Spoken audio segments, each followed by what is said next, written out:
नमस्कार, पद्मजा रसोईमध्ये तुम्हा सर्वांचे खूप खूप मनापासून स्वागत आहे। आज आपण मँगो शिरा कसा तयार करायचा ह्याची रेसिपी बघणार आहोत।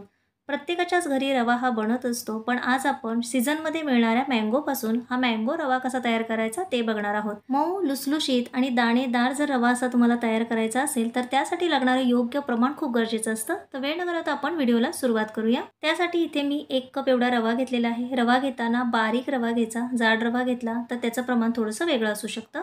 तर इथे आपण कोणत्याही एका वाटीच्या प्रमाणाने हा रवा घ्यायचा आहे। यामध्ये अगोदर तूप किंवा काहीही न घालता फक्त रवा घालायचा आणि एखाद मिनिट आपण ह्याला परतून घ्यायचं आहे।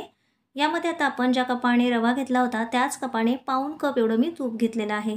इथे तुम्ही शक्यतो तुपाचाच वापर करा, त्यामुळे रवा अगदी छान असा स्वादिष्ट तयार होतो। आता तुपामध्ये आपल्याला हा रवा भाजून घ्यायचा आहे। गॅसची फ्लेम मीडियम ठेवायची आणि हा रवा भाजून घ्यायचा। रवा जो आहे तो तुपामध्ये एकसारखा हलवत राहायचं, म्हणजे तो चारी बाजूने अगदी व्यवस्थित असा भाजला जातो। रव्याचा आपल्याला पूर्ण रेडिश कलर येईपर्यंत भाजायचं नाहीये। हलकासा त्याला कलर यायला लागला की आपण ह्याच्यामध्ये बाकीचे साहित्य घालून घ्यायचं आहे। आता रवा भाजलेला कसा ओळखणार, तर ह्यावरती तुम्हाला बबल्स आलेले दिसत असतील। तुपामध्ये हा रवा भाजला की त्याला छान असे बबल्स येतात, तिथपर्यंत आपल्याला हा रवा भाजून घ्यायचा आहे। आणि इथे बघा तुम्ही रवा तुम्हाला अगदी मस्त असा अगदी मोकळा मोकळा झालेला दिसत असेल। तुपामध्ये हा रवा व्यवस्थित भाजून घेतलेला आहे, फक्त ह्याला खूप जास्त रेड कलर येऊन दिलेला नाहीये। ज्या कपाने मोजून आपण रवा घेतला होता त्याच कपाने मोजून आपण 1 कप दूध आणि 1 कप पाणी घेतलेलं आहे। अगदी थोडं थोडं ह्या रव्यामध्ये घालायचं आणि हा रवा मिक्स करून घ्यायचा। तर रवा अगदी मस्त असा दाणेदार तयार होतो। सुरुवातीला पहिलं थोडंसं घालून घ्यायचं आणि त्यानंतर हे सगळं मिश्रण व्यवस्थित मिक्स करून घ्यायचं।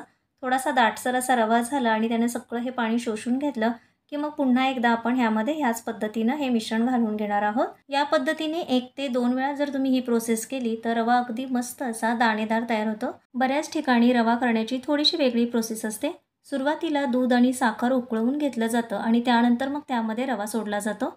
यामुळे रवा थोडासा घट्टसर असा गोळा तयार होतो किंवा त्यामधून जे तूप आहे ते वेगळं होत नाही आणि रवा जो आहे तो टाळायला चिकटतो। त्यामुळे इथे सांगितलेली प्रोसेस जर तुम्ही वापरली तर अगदी मस्त असा रवा तयार होईल। आता झाकण ठेवून 2 मिनिटं आपण याला छान अशी वाफ काढून घेतलेली आहे, त्यामुळे रवा आहे तो छान असा फुललेला आहे आणि ह्याच्यातील पाणी पूर्णपणे आटलेलं आहे। आता इथे आपला रवा अगदी मस्त असा मऊ लुसलुशीत तयार झालेला आहे। आता यामध्ये आपण आणखीन काही पदार्थ घालणार आहोत ते पाहूया। तर इथे ज्या कपाने आपण रवा घेतला होता त्याच कपाने 1 कप एवढा मी मँगोचा रस घेतलेला आहे। हा हापूस आंब्याचा रस आहे, त्यामुळे याचा कलर खूप सुंदर आहे। यामध्ये आपल्याला कोणताही फूड कलर वापरण्याची गरज नाहीये। आणि त्याच कपाने मोजून आपण 1 कप एवढी साखर घेतलेली आहे। माझ्या अंदाजानुसार साखरेचं प्रमाण अगदी परफेक्ट आहे, पण इथे आपण जो मँगोचा रस वापरलेला आहे त्या रसाच्या अंदाजानुसार किंवा त्याच्या गोडीनुसार तुम्ही साखरेचं प्रमाण कमी अधिक करू शकता। आणि हा मँगोचा जो रस आहे तो आपण पाणी न घालता आपण हा मँगोचा रस घेतलेला आहे। आता इथं आपण साखर आणि मँगोचा रस वापरल्यामुळे मिश्रण थोडंसं पातळ झालेलं आहे। आता गॅसची फ्लेम अगदी मंद करायची आणि त्यावरती झाकण ठेवायचं आणि 1-2 मिनिटानंतर हा रस जो आहे तो पूर्णपणे आटतो।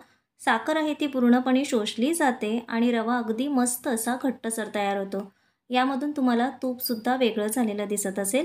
रवा बघू शकता अजिबात चिकट झालेला नाहीये आणि मस्त असा दाणेदार रवा इथे आपला तयार झालेला आहे। अगदी जवळून सुद्धा मी तुम्हाला हा रवा दाखवते। मस्त असा दाणेदार आणि मऊ लुसलुशीत असा आपला इथे रवा बनवून तयार झालेला आहे। आंब्याचा सीझन आहे त्यामुळे आंबे सर्वत्र उपलब्ध असतात। तुम्हाला जो आंबा भेटेल फक्त केशरवाला आंबा न घेता कोणताही ज्यामध्ये जास्त गर असेल असा आंबा घ्यायचा आणि त्यापासून हा रस काढून तुम्ही हा मँगो शिरा नक्की तयार करू शकता। इथे मी सांगितलेल्या सगळ्या टिप्स वापरा आणि त्या पद्धतीने तुम्ही हा रवा तयार करून पहा।